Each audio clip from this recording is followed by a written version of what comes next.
What's up, everyone? Ben with the BTC Sessions here, and this is your daily session.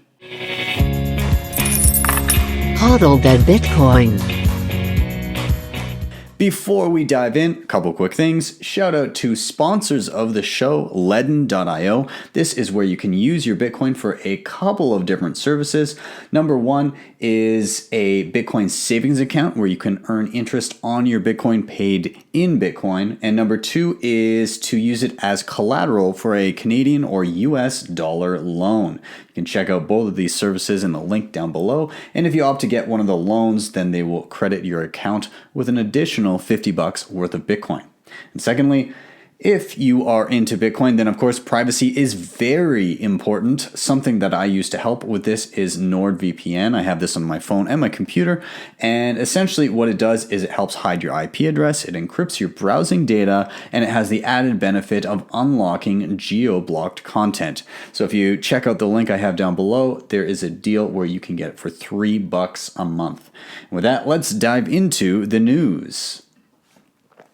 So the Bitcoin markets have had a major dump today. It dropped about $600 in about 30 minutes, so a pretty quick move. So what's going on? Kind of where are we at? Again, I don't like to cover specifics of price too much, but this was a noticeable move worth mentioning for the day. And who knows, price could be very different by the time this video goes up. So anyways, so we saw a decisive drop below 10K. We've been kind of bouncing off and above for 10K for a little while here, and we were getting up to above 10,200 for a little bit earlier this morning, and then there was just a big sell-off that dropped us down to the 9,600 range, just under 9,700. At the time of recording this, where are we sitting? Yeah, we're right around 9,700. So there was a very quick plunge. You know, anybody's guess what can happen next, but right now we seem to be holding around that 9,700 level. Now, while this happened, there was a large liquidation of Bitmex long. So a long is when somebody is essentially betting that the price of Bitcoin will go up, and if it goes the opposite direction, then they can lose their entire position, especially if it's a quick move. And in this case, that move cost people somewhere to the tune of around $140–150 million.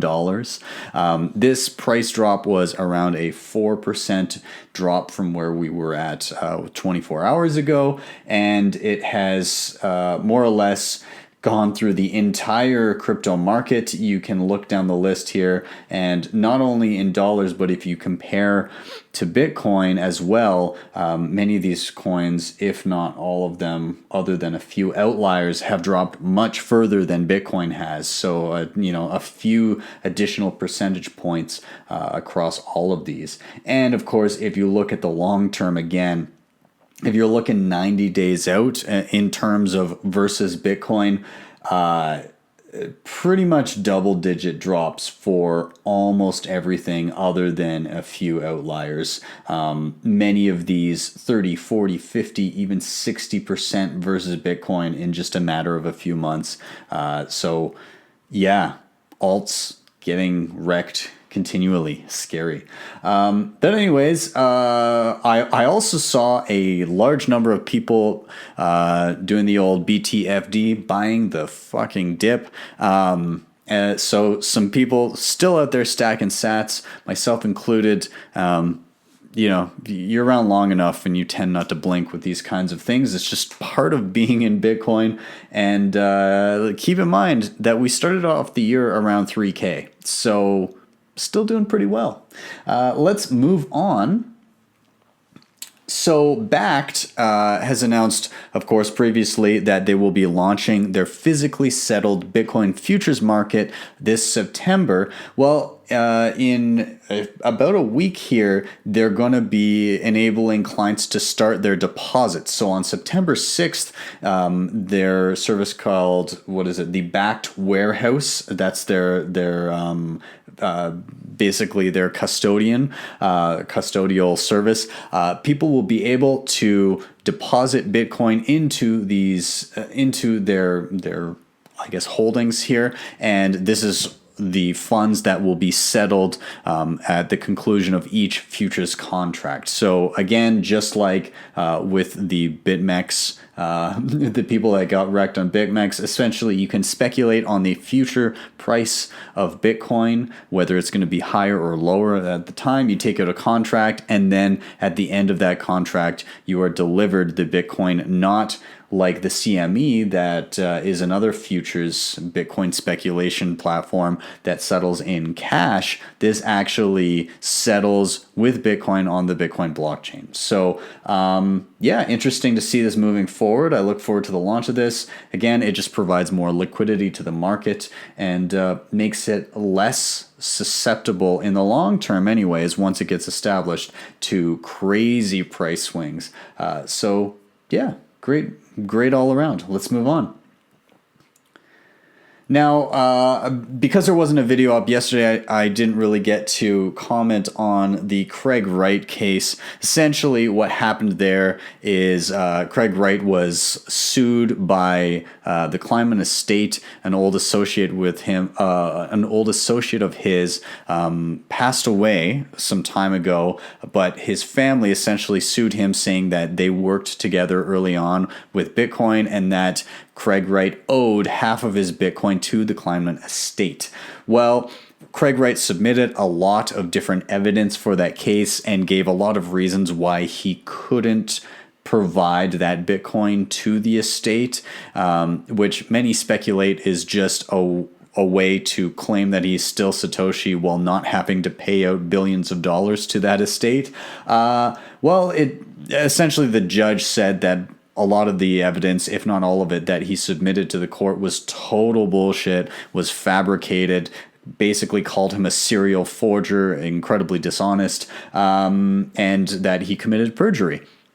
And so it's funny because out of this, what does Craig's associate Calvin Ayre get out of it? He says that the judge ruled that Craig Wright was Satoshi.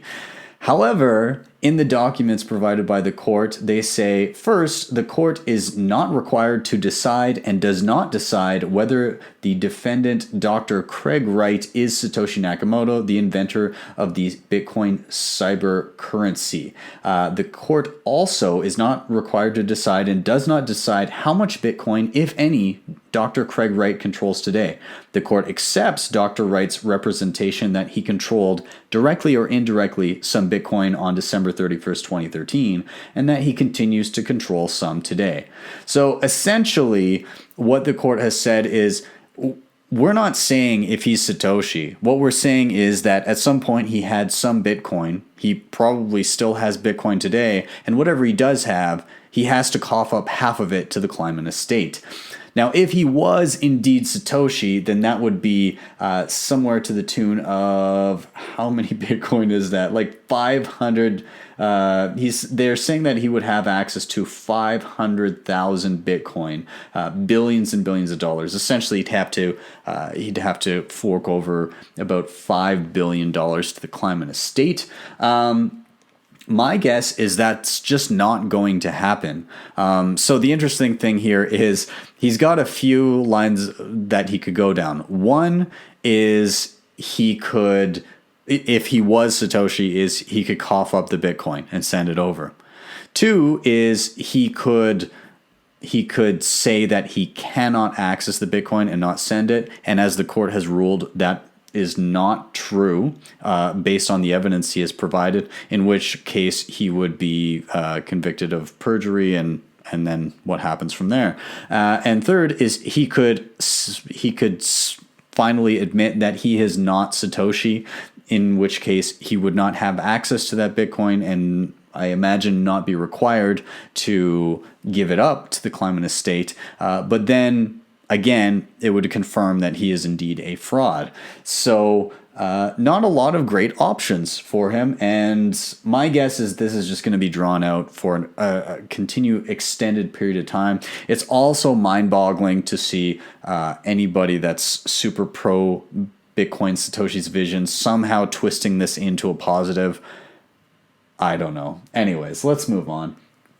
There's a new book. Actually, I ordered this. It should be arriving for me on Friday here. But a few people got together to create something called the Little Bitcoin Book. And essentially, it is a group of 4 people. Now, who were the people here? Well, Jimmy Song was interviewed. He's one of the people that helped put it together. Another one was Luis Buenaventura, who is Crypto Pop. He does a lot of great Bitcoin art. But anyways, Jimmy Song was interviewed here about this book. It came together very quickly, and it's meant as a simple guide about how Bitcoin is important and how it can impact you on basically a financial sovereignty basis, how it impacts your freedom, your finances, and so on and so forth, and then your future. So he said it really came together at the Oslo Freedom Forum earlier this year when a bunch of us were in Bitcoin, got together,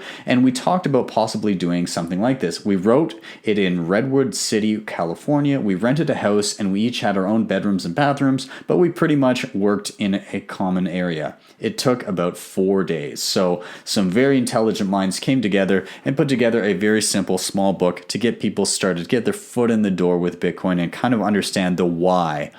So I'm very excited for it to arrive, but feel free to check out the interview down below, and they also have links in the article for where to grab it.